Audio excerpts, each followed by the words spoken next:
Why nuclear war could begin on a normal night. Most people imagine the Cold War as constant panic, with sirens, emergency meetings, and leaders staring at maps. But that image is misleading. Most of the time, the Cold War felt normal, routine, and quiet. And that normality was what made it dangerous. Nuclear war was never expected to begin with chaos.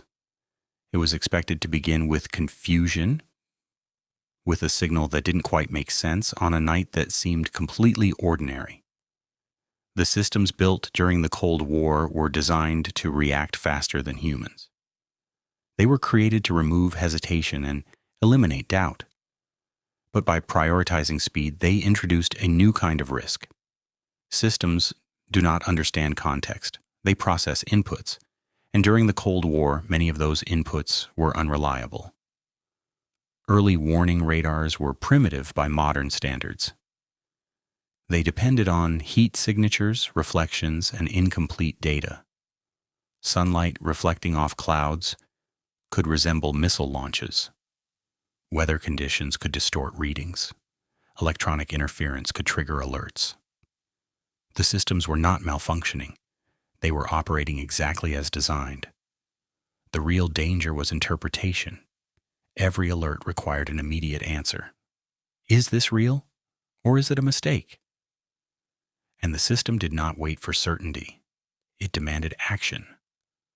Because in a real nuclear exchange, minutes would matter. Protocols were built around speed, not verification. Waiting too long could mean losing the ability to respond at all. This created constant psychological pressure, not on presidents giving speeches, but on officers working night shifts, watching screens at 2 or 3 in the morning, often exhausted and isolated. They were trained to trust the system, to follow procedure, and to assume the worst. But they were also human.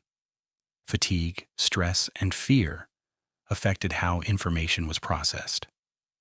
A tired mind can misread uncertainty as urgency. Silence can feel more dangerous than action. Outside those facilities, life continued normally. There were no public sirens tied to radar signals, no announcements. Cities remained quiet. People slept. The most dangerous moments of the Cold War did not look dramatic. They looked ordinary. A blinking cursor, a number on a screen, a message marked unconfirmed.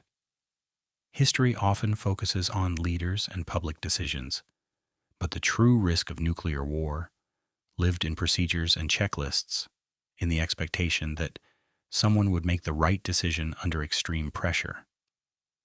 The system assumed rational behavior and clear judgment would compensate for technological limits. That assumption was fragile. No system can fully account for exhaustion, doubt, or the fear of being the person who hesitated when hesitation was not allowed. The Cold War did not survive because the systems were perfectly safe. It survived because, on a few critical nights, someone chose to wait. Someone chose to question what the system labeled urgent. Those moments rarely appear in textbooks. They suggest that history depended less on control and more on restraint. The most dangerous thing about the Cold War was not the weapons themselves. It was how normal everything looked, right up until the moment it might not have been.